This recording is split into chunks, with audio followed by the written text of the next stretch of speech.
del público a la mejor película europea en San Sebastián, así como un premio que otorga Televisión Española, el premio Otra Mirada, que se concede a películas de especial interés por su promoción de la inclusión social, de la igualdad de oportunidades o de la igualdad de género. Si quieren participar en este coloquio va a haber un turno de preguntas que pueden hacer los espectadores. Para ello tienen que enviarnos sus preguntas a través del hashtag de Twitter Custodia Compartida, seguido del de la ciudad desde el que la envíen. Por ejemplo, Custodia Compartida Madrid, Pamplona, Bilbao, Valencia o Sevilla. Y bueno, vamos a hablar ya con Xavier sobre cómo afecta la violencia a los niños en este entorno familiar, sobre el tema que él ha querido tratar. Y la primera pregunta es lógica, la primera es ¿por qué decidió tratar este asunto tan espinoso, tan complicado y en el que el cine ha entrado en tan pocas ocasiones? Alors pourquoi? Parce que alors moi je suis un acteur de théâtre et j'avais envie de me mettre à l'écriture et étant passionné des tragédies, et notamment des tragédies classiques, des tragédies grecques, j'ai voulu écrire sur l'équivalent de cette tragédie dans notre monde contemporain. Bueno, lo primero es que yo soy actor de teatro, ¿no? Y empezó a tener ganas de escribir sobre eso, la tragedia, ¿no? La tragedia, o sea, el teatro, la tragedia griega, y pensé en eso, o sea, escribir un drama, una tragedia. Et j'ai découvert assez rapidement que ce qu'on appelle tragédie, finalement, c'est le lien de sang, le pouvoir aussi, le pouvoir qu'on peut exercer en tant que membre d'une famille. C'est ce qui est décrit dans les grandes figures tragiques. Hein. Médée tue ses enfants parce que Jason a décidé d'épouser une autre femme. Donc comment le lien familial qui est fort peut amener à la tragédie, c'est-à-dire à l'horreur. Voilà, c'est ça qui m'intéressait. Y lo que descubrí muy pronto es que la tragedia siempre ocurre en el entorno familiar, ¿no? O sea que el poder, la fuerza que hay en una familia a veces lleva a la tragedia. Por ejemplo, Medea mata a sus hijos porque Jasón se enamora de otra mujer en la tragedia griega, ¿no? Lo mismo ocurre, o sea, es un tema muy actual, lo mismo ocurre hoy en día. La tragedia también brota en un entorno familiar. J'ai découvert que la tragédie aujourd'hui finalement était la violence conjugale, parce que lorsque j'ai découvert que dans mon pays, tous les 2 jours et demi, une femme était assassinée par son conjoint ou son ex-conjoint, je me suis tout de suite senti concerné en tant qu'homme, en tant que citoyen. Et c'est pour ça que j'ai eu envie de parler de ce sujet. Voilà. Descubrí que la tragedia, o sea, en mi país, quizá en la sociedad actual, incluso occidental, es justamente eso, lo que se llama en francés la violencia conyugal, ¿no? Aquí diríamos violencia de género, pero seguiremos diciendo violencia conyugal. O sea, descubrí que cada 2 días y medio muere una mujer a manos de su cónyuge o ex cónyuge. Y fue cuando decidí tocar este tema. Pero para tocar este tema has decidido ponerte en el punto de vista de Julián, de ese niño que trata de proteger a su madre, de ese padre posesivo, celoso, violento. Es quizás ese punto de vista uno de los grandes logros de la película porque hace que los espectadores nos sentamos concernidos por ello. Inés, no sé si tú tienes esa visión también como guionista. Sí. Bueno, yo lo primero que quiero decir es que estamos delante de una gran película, eso es indiscutible, ¿no? Porque muchas veces uno puede tener muy buenas intenciones, querer tratar un tema que es interesante o que nos afecta a todos socialmente, pero eso no convierte una narración en una gran película. Y aquí hay una gran película. O sea, es además evidente su categoría de actor a la hora de haber trabajado con todos estos actores que están extraordinarios. O sea, una de las cosas que pasa en la película es que desde el minuto 1, cuando aparecen ellos, además, y sobre todo el niño, es que te agarras, ¿no?, a la butaca, yo al sofá de mi casa, que es donde lo estaba viendo, o sea, diciendo, nunca había estado en la piel de una criatura como estoy en este momento, ¿no? Y esto es lo que él ha conseguido de una manera espectacular en esta película. O sea, yo quiero señalar que además de que el tema es de una gran trascendencia y debemos de hablar de él, estamos delante de una enorme película. Merci beaucoup pour ces... Muchas gracias. Oui, c'est-à-dire que moi c'était important. Bon, déjà moi en tant que cinéaste, finalement, je ne sais pas si c'est comme ça, mais quand on fait un film, c'est un désir aussi de spectateur. Moi, je sais que quand je suis au cinéma, j'aime être impliqué, bousculé, violenté, douté tout le temps. Donc ça a été dès l'écriture, de page en page, de ligne en ligne, quelque chose que je me suis donné comme une règle à ne jamais dévier, quoi. No sé si ocurre con todos los cineastas, ¿no? Pero yo por lo menos cuando empecé a escribir, o sea, a ver, lo primero que creo es que un cineasta, además de hacer una película, quiere tener espectadores, o sea, quiere que se vea esa película, ¿no? Y cuando me puse, o sea, y yo cuando estoy en el cine, quiero que me zarandeen, o sea, me conmuevan, me emocionen, o sea, me hagan, sí, eso. Y desde el primer momento, cuando empecé a escribir, era la regla de oro, digamos, ¿no? Quería llegar a esto, eso era mi objetivo. Creo que él ha hablado también de una cosa que es muy distinto plantearse la escritura de un ensayo, de una tesis doctoral sobre un tema, que una película. Entonces lo que caracteriza, en mi opinión, digamos, a los escritores, es que nosotros lo que hacemos es entrar en la piel de los personajes y vivir con ellos la aventura, la situación que les hemos planteado, ¿no? Yo siempre recuerdo que tengo un amigo guionista estupendo, Ignacio del Moral, que yo le preguntaba muy preocupada, digo, creo que soy la peor educadora del mundo, porque a mí cuando mi hija me dice ¿a qué hora puedo llegar a casa? Yo pienso, ay, a ver, no sé. Yo creía que, no sé, a las 10, entonces me decía, es que las madres de mis amigas dicen que 11:30. Decía, bueno, pues 11:30, ya. Pero es que mi ex dice que a las 9:30, bueno, pues entonces a las 9:30. Nunca sabía qué decidir. ¿Por qué? Porque yo creo que lo característico del que escribe es ser capaz de ponerse en diferentes puntos de vista. Y esto es lo que también tiene esta película. O sea, es una película en la que uno entra con facilidad porque comprendes los puntos de vista de cada uno de los personajes que están relatados con enorme honestidad, ¿no? Oui, oui, c'est-à-dire que c'est un travail de scénariste, mais c'est aussi un travail d'acteur. Quand on est un acteur, on rentre dans la peau d'un personnage. Et moi, j'ai essayé, finalement, tout simplement, même si c'est pas simple, mais de rentrer dans la peau de la violence conjugale. Et ça a pris du temps, parce que c'est un sujet tellement douloureux, qui est tellement incompréhensible, qui est tellement obscur, qu'il fallait que je prenne le temps. Oye, ¿y este niño de dónde lo has sacado? Attends, momento. ¿Cómo encontraste al niño? ¿Sí? Es la clave. No, y dice, bueno, Xavier dice, sí, desde luego, es el trabajo, es como, es lo que hace un guionista, pero también yo como actor, o sea, intenté mientras escribía meterme en la piel de cada uno, ¿no? Y eso es lo que hace un actor, o sea, para que viva el personaje, tiene que meterse en la piel. Entonces, tenía además esa, digamos, ventaja al escribir el guión. Inès demande, mais l'enfant, mais d'où l'as-tu sorti? Mais tellement bien. Voilà. Thomas Juria, c'est une chance d'avoir réussi à rencontrer cet enfant. Ça a été un procédé très classique. C'est une directrice de casting qui a auditionné plusieurs enfants et parmi eux, il y a eu Thomas. Et la première fois que j'ai vu Thomas, je savais que c'était lui. Y Y en el era- caso- Inés. Tienes que esperar. ¿No era durísimo plantearle a este niño estas situaciones? Momento.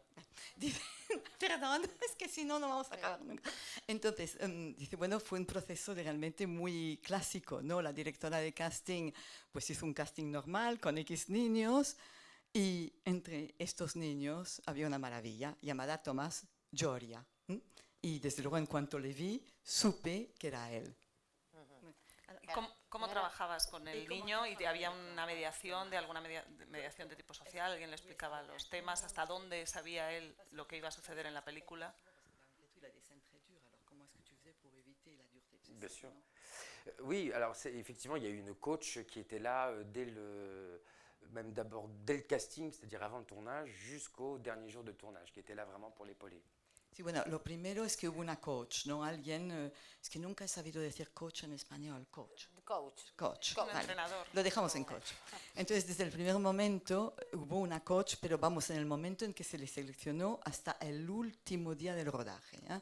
O sea, mucho antes del rodaje para apoyarle, eso es lo primero. Et ensuite, ça a été tout un travail de compréhension de qu'est-ce que c'est qu'être acteur et de traverser des situations, qu'elles soient heureuses ou malheureuses, violentes, douloureuses. Donc c'est comprendre la distance qu'il y a entre la réalité et la fiction, entre jouer et ne pas jouer, qu'est-ce que la réalité et qu'est-ce que le moment entre action et coupé. C'était ça qui était comment dire, essentiel qu'ils comprennent, et ça il l'a très bien compris. Claro, y entonces realmente lo que había que hacer, explicarle, hacerle entender, ¿no? Era la diferencia entre realidad y ficción. ¿M? Y también el placer de interpretar, o sea, el placer y darse, entregarse, ¿no? Y eso es lo que hicimos sobre todo, o sea, lo que le enseñamos, que interpretar puede ser un auténtico placer, una alegría, pero también puede ser doloroso. Pero hacerle entender qué era, qué ocurría hasta que uno decía corten, ¿no? O sea, realmente diferenciar la realidad de la ficción. Et puis c'est surtout, pour terminer, la relation finalement qu'il a développée avec Denis Ménochet qui joue le père, qui était, je crois, la plus importante, puisque entre chaque prise, ils étaient les meilleurs amis du monde, ils jouaient au foot, ils jouaient au Uno, et que pendant les prises, ils jouaient à un autre jeu. Et c'est ça, c'était juste ce mécanisme-là qu'il devait comprendre, et il l'a très bien compris. Y sobre todo, quizá lo más importante fue la relación que desarrolló con Denis Ménochet, que hace de padre, ¿no? Porque lo increíble es que entre cada toma eran los mejores amigos del mundo, o sea, jugaban al fútbol, se reían, o sea, era fantástico. Y en cuanto se empezaba a rodar, era otra relación. Justo esta era la pregunta, una de las primeras preguntas que nos llegaba a través del hashtag que hemos anunciado para los espectadores, Custodia Compartida. Desde Sevilla nos preguntaban lo que acabamos de preguntarte, cómo trabajaste con el niño para que se metiese en esta situación. Y en el caso de la escritura del guión, también hablaste con personas que habían sufrido la violencia de género. ¿Cómo has recopilado esos testimonios? Oui, pas seulement. Effectivement, j'ai rencontré beaucoup de femmes qui étaient victimes de ce genre de violence, mais j'ai aussi eu besoin d'avoir l'autre côté du miroir, et j'ai assisté à des groupes de parole d'hommes violents. J'ai aussi assisté à des audiences de conciliation auprès d'une juge aux affaires familiales. J'ai passé des nuits à police secours. Enfin, j'ai vraiment brassé tous les acteurs de ce sujet. Sí, desde luego, o sea, no podía tratar el tema sin hablar con mujeres víctimas de violencia de género, ¿no? De violencia conyugal, pero también quise ver el anverso de la medalla, entonces asistí a bastantes grupos de terapia para hombres violentos. También pasé alguna noche que otra en comisaría, en lo que se llama en Francia policía socorro, que es donde llaman cuando hay un tipo de algo así. Y también hablé y asistí a varios juicios, o sea, delante de juezas como la que vemos al principio de la película. O sea, hacía falta todo. ¿Puedo decir una cosa? Sí. Claro. Yo iba a comentar, digamos, que me parece enormemente poderoso el comienzo de la película, porque plantea en imágenes lo que va a ser el tema. Es decir, lo que vemos es una jueza y vemos dos abogadas. No vemos a los reales protagonistas del drama, porque lo que realmente la película está planteando es una cuestión de relaciones humanas, pero también es una cuestión legal. Es decir, y aquí no sé si en Francia tenéis la misma situación que nosotros, que es, en España existe la custodia compartida y es una decisión común de los padres en una pareja. Entonces, claro, funciona muy bien cuando hay un acuerdo entre ellos, cuando se llevan bien. Pero el gran problema es que ahora hay un debate sobre la posibilidad de que la custodia compartida sea la primera opción legal. Es decir, que en principio un juez de entrada ante un divorcio falle que lo mejor es la custodia compartida. Pero claro, el gran problema es que más allá de lo que son las leyes, esas dos abogadas allí colocadas, están las historias personales. Entonces, claro, cuando realmente hay problemas tan graves como estos, o incluso menos, ¿cómo funciona la custodia compartida, no? Entonces, mi impresión, por ejemplo, es que no es siempre la mejor opción. O sea, no debería de contemplarse como la opción mejor en todos los casos. Oui, oui, bah c'est tout le débat. C'est le débat qui se passe aussi pour nous en France. Il y a une loi qui veut donner la garde partagée par défaut. Sí, Es exactamente el mismo debate, o sea, ocurre lo mismo en Francia. También en Francia hay una ley ahora que se está proponiendo que quiere dar la custodia compartida, por defecto. La question qui est soulevée dans le film, je crois, c'est une question vraiment philosophique finalement. C'est est-ce qu'un conjoint violent peut être un bon parent? Claro, lo que se plantea en la película realmente es una cuestión, digamos, filosófica, ¿no? Y es, ¿puede un cónyuge violento ser un buen padre? Et le problème qu'on a en France, par exemple, c'est qu'on nomme la violence, vous la nommez violence de genre, en anglais c'est domestic violence, en France, nous, c'est la violence conjugale. Claro, el problema es que aquí nosotros decimos en España violencia de género, ¿no? En inglés es violencia doméstica, pero en Francia se llama violencia conyugal. Et donc, du coup, les juges ont l'impression que la violence étant tournée vers le conjoint, puisque c'est violence conjugale, l'enfant n'est pas en danger, puisque la violence ne lui est pas adressée, n'est pas tournée vers lui. Y claro, ¿qué ocurre? Lo mismo que con violencia de género, en cierto modo, ¿no? O sea, los jueces tienen la impresión que la violencia va dirigida siempre al cónyuge, al otro adulto, nunca al niño. No entra en digamos, la ecuación. Et moi, je pense qu'être parent, mais ça n'engage que moi, je pense qu'être parent, ce n'est pas seulement un droit, c'est une responsabilité. Et quand on est un parent et qu'on violente l'autre parent de son enfant, je pense qu'on n'est pas un bon parent. Y bueno, Sí, es verdad, bravo. yo pienso que, pero eso solo es una opinión mía, ¿eh? O sea, pero yo creo que ser padre es una responsabilidad muy grande. Y cuando uno violenta, ataca, agrede al otro padre, o sea, madre en este caso, del hijo común, no puede ser un buen padre. Et je pense qu'effectivement, la mettre par défaut, c'est mettre ces femmes et ces enfants en danger, puisque malheureusement, ce qui se passe dans le film, c'est-à-dire 9 femmes sur 10 retirent leur plainte, sont tétanisées par leur ancien conjoint, se disent que si elle retire la plainte, il sera moins menaçant et va peut-être la laisser tranquille une bonne fois pour toutes. Ce qui fait que comme il n'y a pas d'éléments, on se dit qu'il n'y a pas de violence, donc on met l'enfant au milieu de la guerre. Et c'est ça qui est très dangereux dans cette nouvelle loi. Y creo que efectivamente, o sea, la custodia compartida por defecto es un grave error, ¿no? Porque 9 de cada 10 mujeres acaban retirando las denuncias. ¿Por qué? Muy sencillo. Si la retiro, igual se mete menos conmigo, igual me deja tranquila, igual llego a un acuerdo, igual, ¿no? Entonces, no hay pruebas, no hay nada. El juez dice, bueno, si no hay nada, custodia compartida, pero no ven, o sea, lo terrible, la terrible consecuencia que esto puede conllevar. Tenemos otra pregunta, esta nos llega desde Bilbao, este hashtag que decíamos, custodia compartida, con el nombre de la ciudad desde el que nos dirigen la pregunta, y en este caso nos preguntan cómo ha sido recibida la película en Francia y si cree que incomodará a los padres o a los hombres que denuncian las sentencias judiciales en las que se les niega la custodia compartida. Alors, le film, il y a 2 questions dedans. Hein. Non, oui. Donc, le film a été très bien reçu. Il y a eu vraiment comme ça parce que je crois que c'est aussi, comment dire, douloureux ce sujet en France comme ici. Donc, les gens se sentent concernés parce que c'est un sujet qui touche les proches. Donc voilà, mais après, effectivement, il y a effectivement un amalgame entre la garde partagée et les hommes violents. C'est-à-dire que les hommes pensent que retirer la garde partagée, notamment dans ce cas-là, va leur enlever leur droit à eux. C'est-à-dire qu'il y a une sorte de confusion.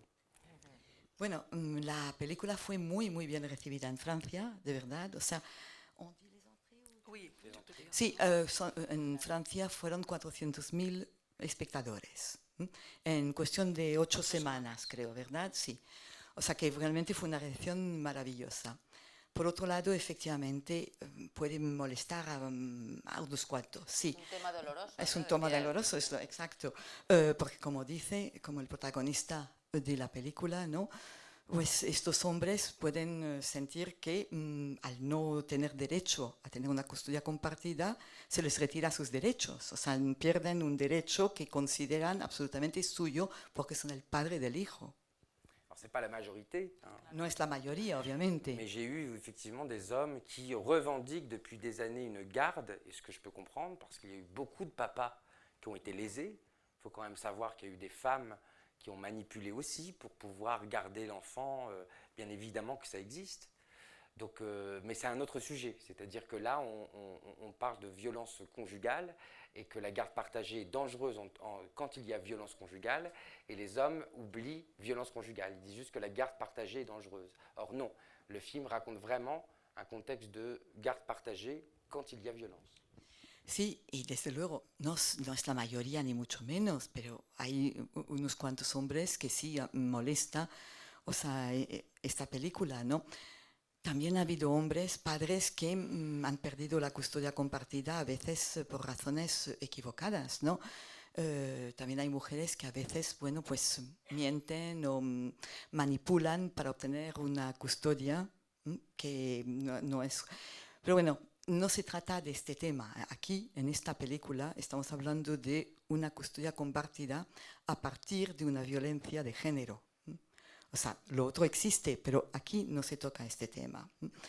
Entonces, la custodia compartida cuando hay violencia de género, no. Claro, sí. Yo creo que además de la apuesta que él hace, ¿no? En este sentido, por una respuesta, que claramente este no, en estos casos, creo que también hay una llamada en la película a una parte, digamos, muy importante y positiva, que es a que realmente, aunque se haya terminado la convivencia en una pareja, se puede tener una buena relación y se puede cuidar en común de esos hijos, ¿no? Sin que sea condición necesaria de seguir siendo pareja. O sea, yo creo que también por contraste está esa otra posibilidad. Y creo que la película retrata, también hace un viaje que nunca habíamos visto en el cine, yo nunca lo había visto, que es realmente hace escenas de terror a través de la mirada del niño con su propio padre. Lo que es muy interesante es ese cambio de género que hace la película. Empezamos pensando que es un drama y la película va avanzando hacia el suspense y cada vez estamos temiendo más qué es lo que va a suceder. Eso es una decisión del director y en la manera de contarla. Me gustaría que nos explicara, Xavier, por qué decidiste entrar en este género.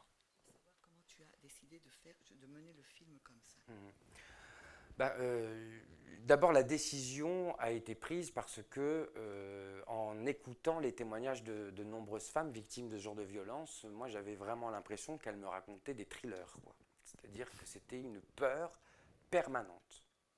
Bueno, la decisión realmente es mía de llevar la película hasta ese punto, ¿no? Es porque hablando con mujeres víctimas de violencia, tuve la impresión es que realmente estaban contándome un thriller. O sea, porque vivían en un miedo permanente. Et moi, il était intéressant du coup de me dire, ben, je vais partir d'une scène très banale qui est un divorce pour finir dans un film d'horreur, parce que c'est vraiment de ça dont il est question. On est dans une sorte de sujet social banal pour finir dans l'extraordinaire et l'impensable. Donc c'est comme ça que j'ai voulu vraiment construire le film. Y entonces fue cuando pensé, bueno, a mí me gustaría empezar con un tema banal, digamos, un tema doméstico, un tema diario, ¿no? Y acabar realmente en el terror más absoluto, ¿no? Y eso es lo que hice, o sea, es lo que pensé hacer cuando hablé con ellas y a eso lo llevé. O sea, un tema cotidiano, casi se podría decir, tristemente, que se convierte en espanto absoluto.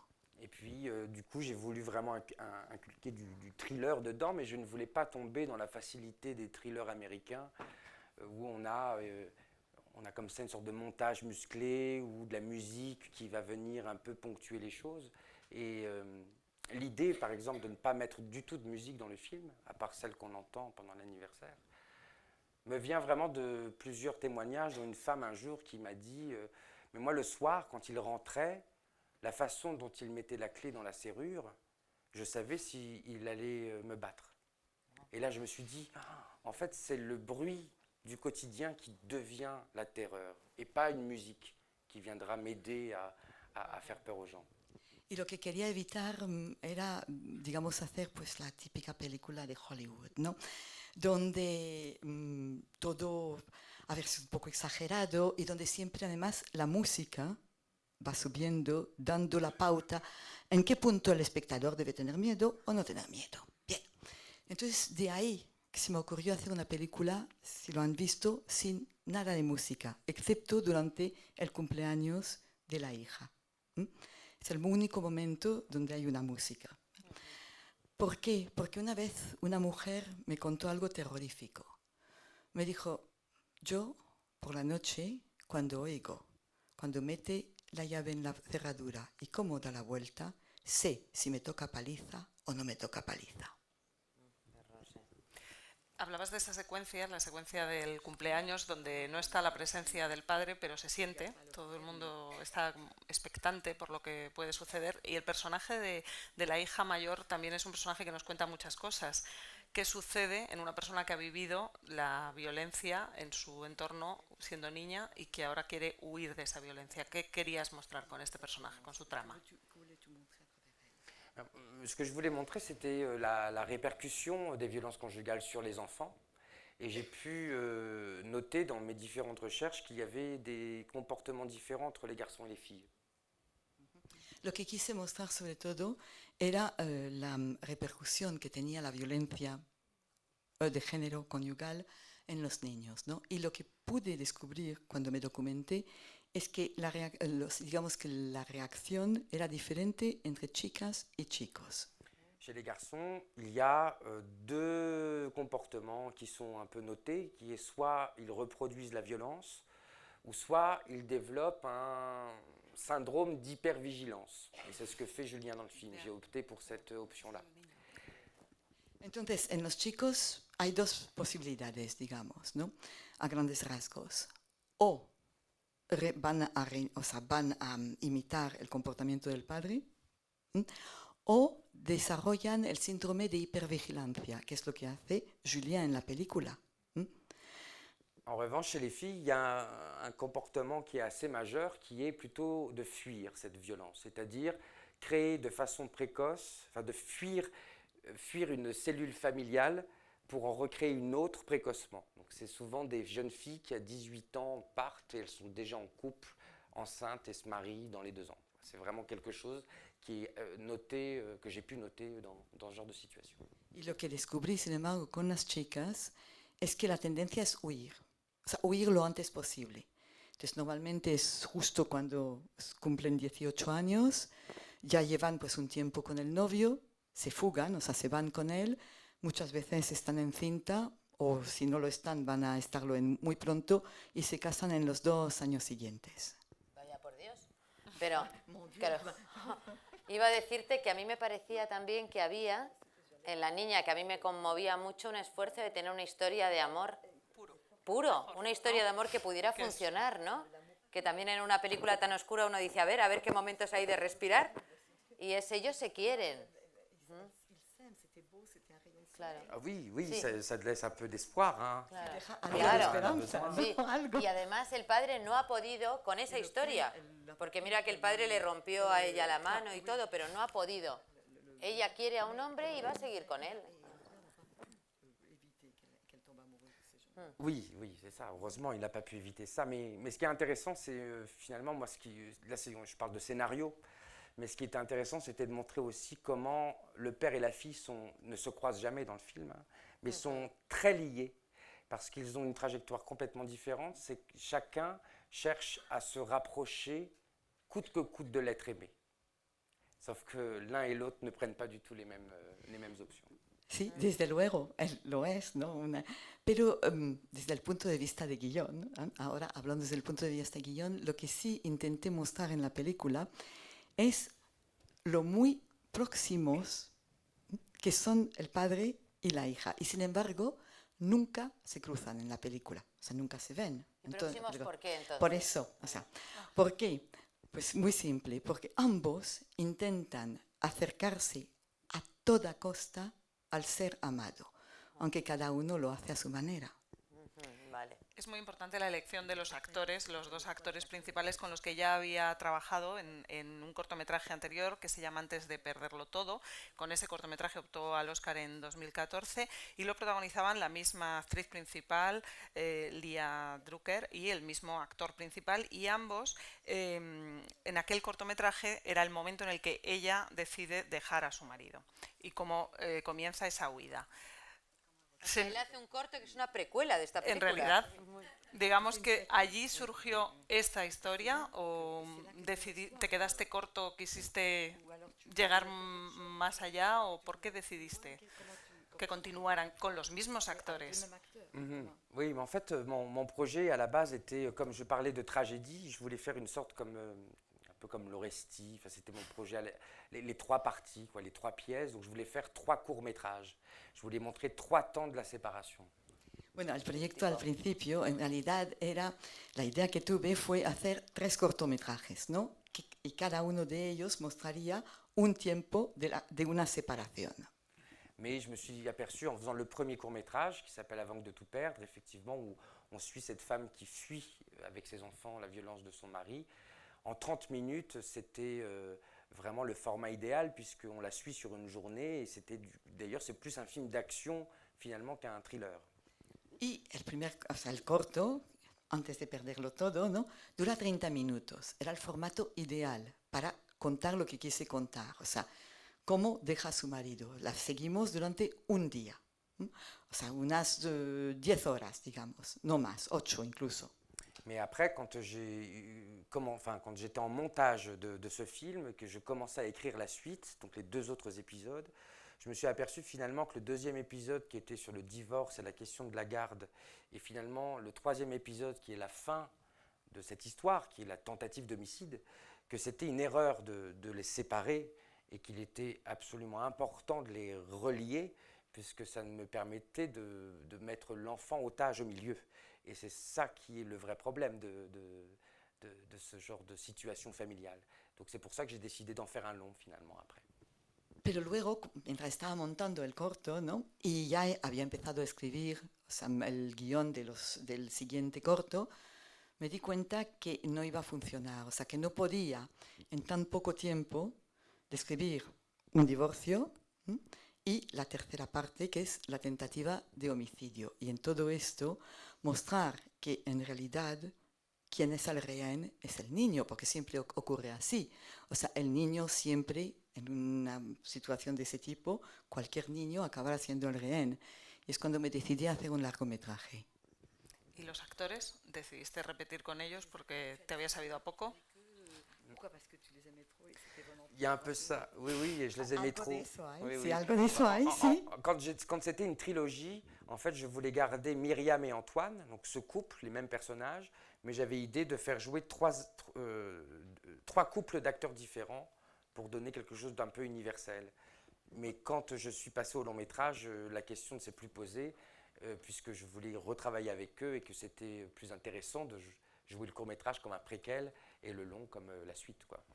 Bueno, cuando me planteaba los, digamos, 3 cortometrajes, pensé, sí, igual tienen un papel pequeño en un momento dado, pero siempre pensé en 3 parejas de actores diferentes para dar una cosa un poco más universal.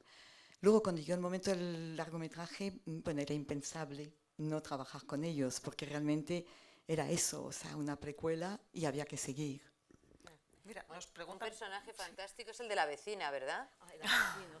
La vecina, que además uno piensa esta señora así, Va a tal, cerrar la puerta. sosa, que vive aquí al lado. Y luego es la que le salva la vida, o sea, es impresionante la vecina, ¿eh? Sí. Y es el personaje realmente del espectador, ¿no? O sea, es una llamada además a esa responsabilidad que todos tenemos. Yo recuerdo haber visto un corte impresionante hace años, que era un anuncio de un país nórdico, que era una familia que estaba comiendo y escuchaban al lado ruidos de violencia doméstica.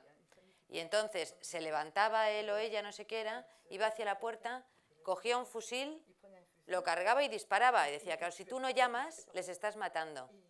Es lo que decía, ¿no? La película. Y ella, qué bien hace esto de llamar, ¿no?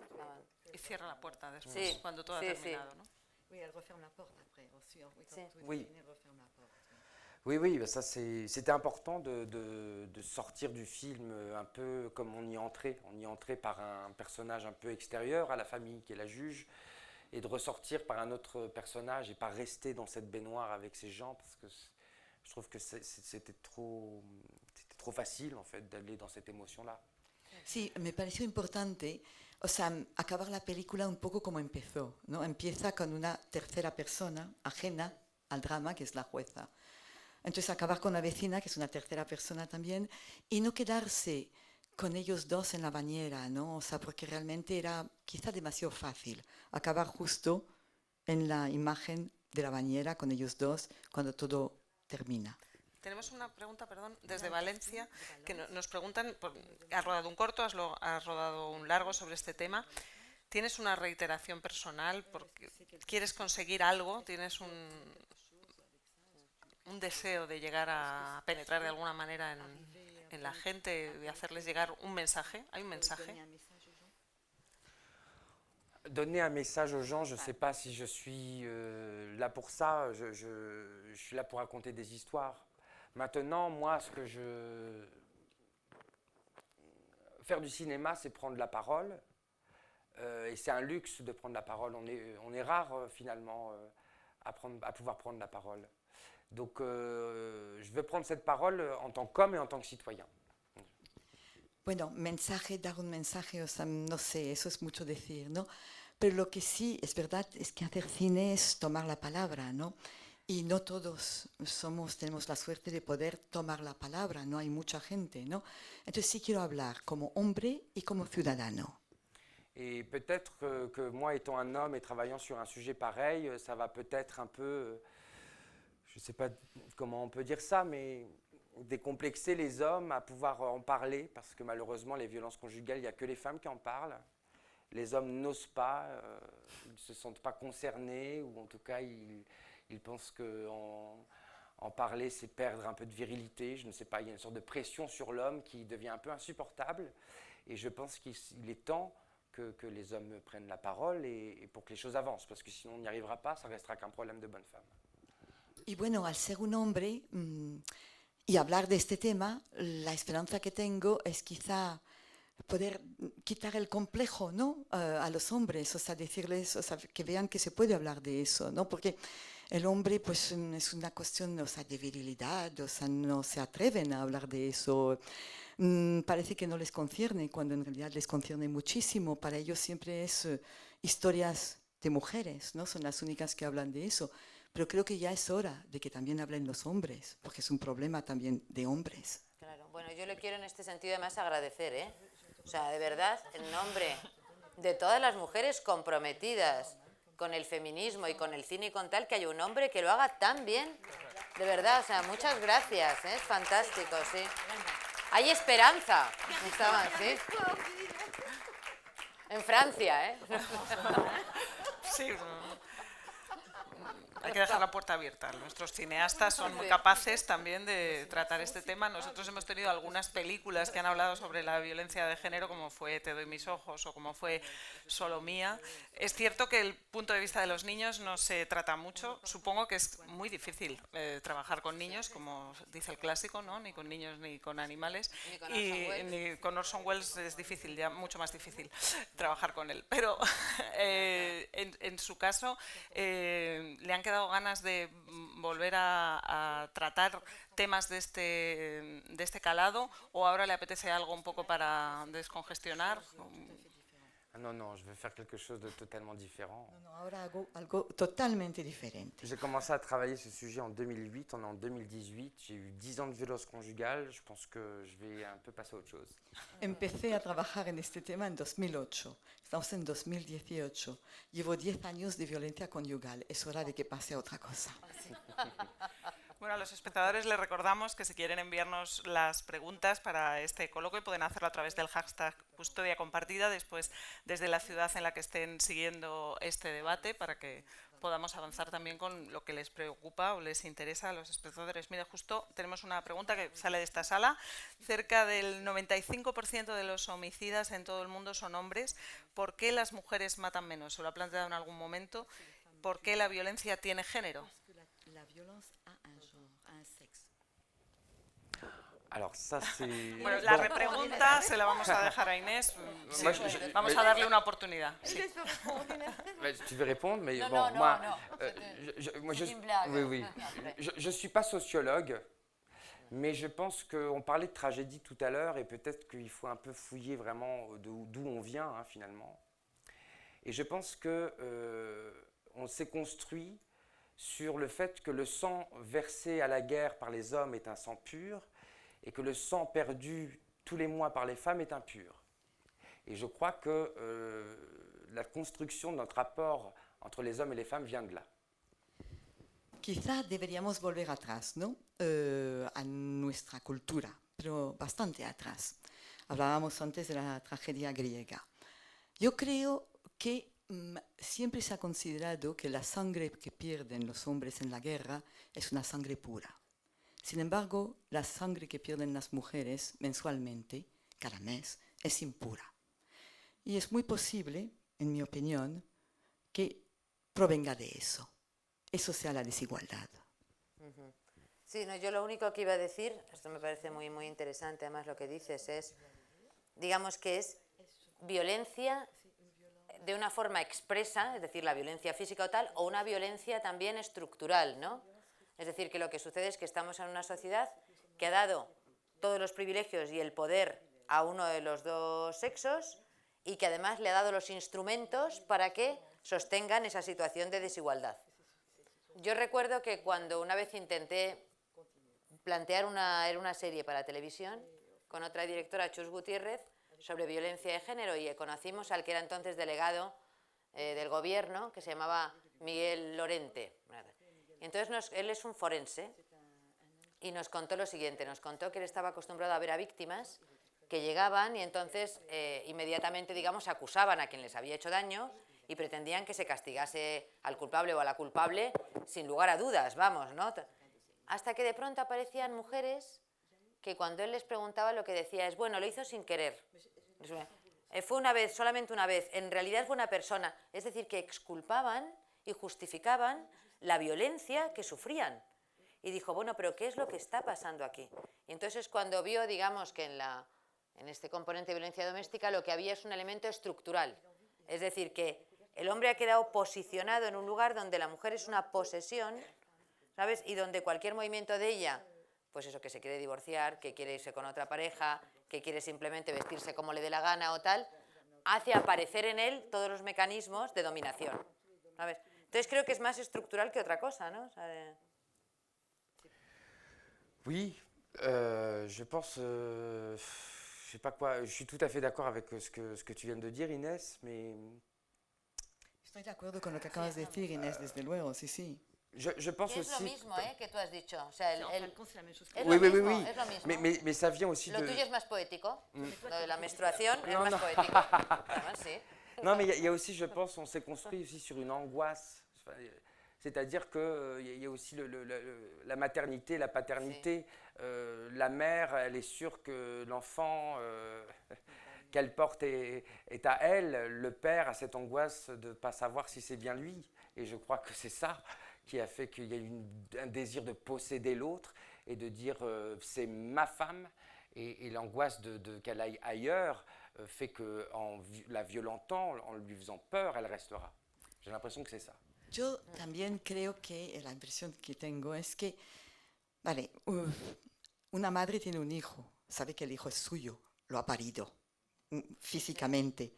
El hombre nunca sabe si el hijo es suyo realmente, ¿no? Entonces eso crea una especie de angustia en el sexo masculino, en el hombre, ¿no? Y justamente el poder violentar, o sea, dominar, decir, eres mía. Entonces, para ser mía, te prohíbo, si no te gusta, te pego, te quedas, le hace creer que es suya realmente. Sí, pero es muy cultural. O sea, una mujer también adopta a un niño, no lo ha parido ni nada parecido, y le cuida de una manera enormemente cariñosa y tiene el tal, ¿no? O sea, esta duda existencial sobre si el hijo es mío como justificación de la violencia estructural, no sé qué decirte. Yo creo que es más una cuestión de poder. Sí, hay una sociedad establecida en la cual es comodísimo tener a las mujeres encargándose de asuntos que además no dan dinero, como es la reproducción, el cuidado de los demás, el hogar, las tareas domésticas, y otro que posee el poder. En todo caso, siempre estamos hablando de casos aislados, no generalizando la relación hombre-mujer en esa yo generalizo violencia. plenamente. O sea, eso Pues es el siempre patriarcado. Claro. Sí, pero... No es particular, es general. Bueno. Lo que pasa es que lo vamos a cambiar particularmente, pero es general. No todas las general. relaciones entre hombres y mujeres se basan en Sí, esas todas reglas. se basan en eso, de lo cual todos somos víctimas. Todas, Bueno, todas. yo Y en si no esto aprendemos discrepo, a verlo, pero no bueno. salimos. No, es que es muy importante que veamos que todos vivimos en una sociedad que hace invisible la ideología. La hace invisible para que no lo podamos detectar. Pero todos estamos inmersos en eso, nosotras también, todos. Pero lo podemos cambiar, claro que sí, gracias a seres extraordinarios como este señor que nos lo ha sabido enseñar. Pero sí, todos estamos en ello. Xavier, mencionabas la idea de la posesión, ¿no? Y hay una secuencia final en la que el marido termina diciendo déjenme hablar con mi mujer cuando ha estado a punto de matarla a ella y a su hijo. Y esa secuencia mucha gente en sus crónicas la compara con El Resplandor. ¿Lo has hecho a propósito? ¿Cuál era tu idea al rodar esa secuencia de la persecución, cómo se rompe la puerta, ellos se esconden en el cuarto de baño, todo eso? Si puedes analizarla desde el punto de vista cinematográfico, esa secuencia, por favor. Sur Última le secuencia. Shining, oui, bah ça c'est quelque chose que j'ai même pas caché du tout, c'est-à-dire qu'à l'écriture, moi j'ai eu besoin justement pour rester dans le cinéma et pour pas être que dans le sujet dans lequel j'étais nourri beaucoup, j'avais besoin d'avoir des rendez-vous de cinéma et donc moi je me suis dit il faudrait que le film on commence comme Kramer contre Kramer, qu'on passe par la nuit du chasseur, pour finir comme dans Shining. Mais pour moi, c'était une ligne dramaturgique. Mais effectivement, le clin d'œil à Shining, c'est quand, effectivement, dans Shining, elle se réfugie dans la salle de bain avec son enfant. C'est vraiment ça le clin d'œil. Sí, sí, efectivamente, además no lo he escondido nunca, ¿no? Pero lo que decía antes, ¿no? Para quedarme en el cine, o sea, para no hacer, o sea, un documental, para hacer realmente una película de ficción, ¿no? Un thriller, realmente. Entonces, pensé, la película debe empezar como Kramer contra Kramer, al principio. La parte del centro sería La noche del cazador y acabaría como El Resplandor, ¿no? Ahora, lo reconozco, es un guiño total al Resplandor, no a Kubrick, ¿no? Porque también la protagonista se refugia en el cuarto de baño cuando él empieza a hachazos a destruir la puerta. O sea, está claro, sí, sí. Bueno, pues me dicen que se nos termina el tiempo. Esto ya se sabe que tiene un comienzo y un final, igual que lo ha tenido la película, pero antes de terminar queremos recordar que mañana en Cineteca de Madrid a las 4:30 se va a proyectar el cortometraje del que hemos hablado aquí, antes de perderlo todo, que ese cortometraje que se proyecta a las 4:30 en Cineteca de Madrid es gratis hasta que se complete el aforo, o sea que ya saben lo que tienen que hacer, ir a verlo para ver la precuela de esta historia que han podido ver hoy aquí. Y recordamos también la fecha de estreno de Custodia Compartida, que será el viernes 20 de abril. Si les ha gustado la película, les pedimos que la recomienden. Damos las gracias claramente a Inés París por participar y también a Xavier y a Matilde por hacernos la traducción y la interpretación. Si quieres, Y a este público por aguantarnos. y a los espectadores que han estado en la sala. Muchas gracias. Gracias a todos. Gracias.